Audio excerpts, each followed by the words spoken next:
Hello everyone, and welcome back to Myths and Magic. I'm quite excited for this episode, as this is one of the quite big moments that I remember playing in this campaign, and I think I don't really stress this enough that I actually went through these events as Freya, and of course all of my friends joined me, but I really remember enjoying this moment. I thought this was quite a big moment, and it was a diversion from the campaign setting book, The Lost Mines of Phandelver. Already we've diverged quite a lot from that, but I think turning those things, those books that you're given, and then making them your own thing, I think that's quite a special thing, especially for a D&D book.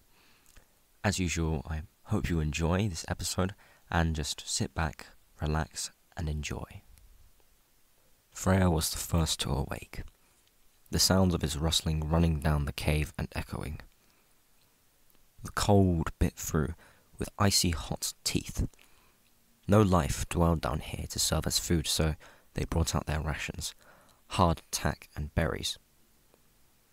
Freya paced around in the darkness, the lamplight flickering against the cold, hard stone walls and his ebony skin. He kicked a rock down the cavernous pit. The echo travelled through, resonating and bouncing along the cave. "I wouldn't do that again if I were you," Augustus said, grabbing Freya's shoulder.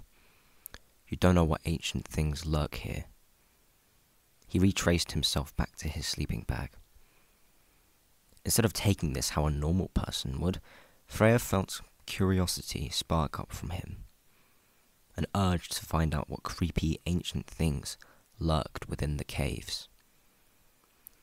He paced in, almost nonchalantly, and decided he would explore his surroundings. Might be a good decision. After all, if anything strange did lurk down here, they should probably deal with it with haste. His footsteps rang heavy throughout the cave.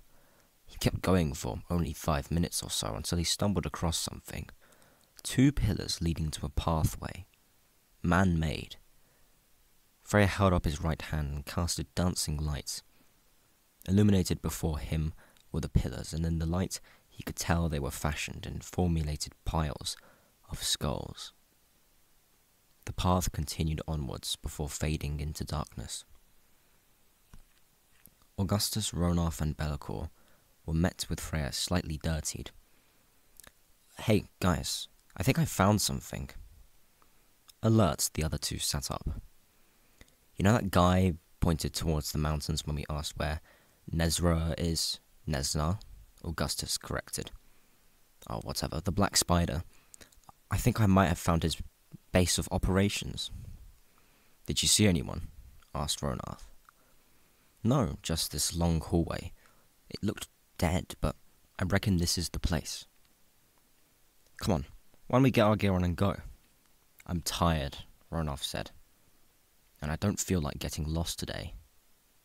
"Me neither," the Eternal agreed. "Come on, can't be that bad. It's just some dungeon in the middle of nowhere, which may or may not be related to who we've been trying to find." "Are you scared? Are you going to wet your breeches, boys?" To that, Augustus and Ronarth packed their gear and belongings and set out through the cave, perhaps hoping for an exit or something worth their time. Finally, they were met with the grisly sight of the entrance. It was cold. A chilled breeze wafted through, lingering heavily in the air. It wasn't that biting type of cold, but more so a wave of something chilling, like a living thing ominously stalking amongst the group. The stone was dry and old, but mostly left untouched. Statues lined the walls here and there, staring down at their subjects, and acting as guardians of their old and unspoiled kingdom. They appeared to twitch and move in the light casted by Freya's magic, ready to bounce and lunge. Skeletons were strangely piled along the floor, dry and withered out. Bodies that once held flesh and blood, now gone with the time. Then they were met with life. A corridor loomed before them. On either side were lines of chains, holding figures shrouded by the dark. Strange dark grey giants with black markings kneeled with their wrists bound together by links of iron. Ronarth raced to one of the large figures. bastards, he cursed. These are my kin, my blood. Augustus muttered a prayer under his breath. Upon closer inspection, he was right.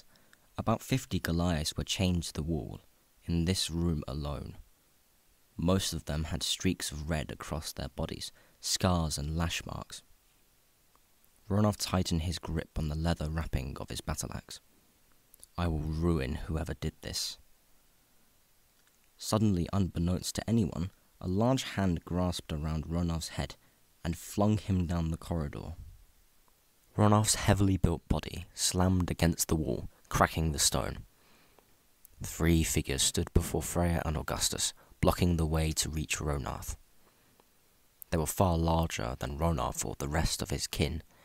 They stood 10 feet tall, covered with fur which held a foul, old stench. Freya drew his hand towards them and a magic light followed suit. 2 horns jutted from each of their heads, and large snouts snarled at the party. Minotaurs, or something that bore a similar appearance. The group soon found that the stench came from the skin, or what was left of it. Bone and muscle strands suddenly appeared through gaping skin as the light hit them. Flesh barely hung onto the large bone frames of the undead Minotaurs. One faced against Ronov and the other 2 faced Freya and Augustus. Lights shone when Augustus fought his Minotaur, striking with his spear with quick and precise finesse, while Freya casted bolts of magic and occasionally fired his crossbow. Ronov hacked and slashed in a focused rage and felled the Minotaur and raced straight away to the next. The group ganged up against the rest of the Minotaurs, and Ronov in a bellowing roar let loose. Large spikes of ice apparated from below and skewered them. The Goliaths in chains looked in awe. They started talking amongst themselves, words of blood and king, king, king. Suddenly they started chanting. Ronov started breaking their chains and ushered them to do the same. Meanwhile, he and his friends would take down the culprits behind all of this. The path continued and began to spread out. More rooms with more chains appeared before them, and alongside areas that looked like mines with storage rooms for pickaxes and other equipment. But finally, there was the main room. A throne made from chipped away stone stood at the back and centre of the room, with a robed figure clutching a staff and gauntly sitting upon it, awaiting the 3 adventurers. Hello everyone, this week's miniature of the week is this.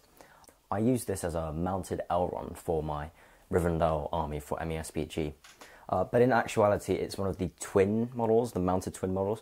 It's either Eladan or Era here. I always get confused between the two.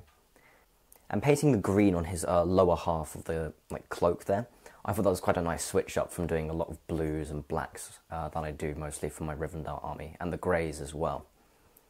And this was one of the first mounted heroes that I ever did, so I wanted to, again, experiment with non-metallic metal for the swords. For the gold, I played it safe, and I decided I would just use regular metallic paints, but I still think it matches with the rest of my army, so I don't really mind. I also really liked the horse as well. I didn't want any super smooth blends for the horse because it is quite a rough material, so I thought I would leave it unblended for the most part. Thank you all for watching. I really hope you enjoyed this episode today. Talking about the campaign today in the intro made me feel quite nostalgic about playing D&D, and I really hope that this reminds you of some experiences that you may have had with some of your friends. And even though that this story might be ending quite soon, I'm excited for the things to come. Once again, thank you. I'd really appreciate it if you could like and subscribe. And I'll see you in the next video.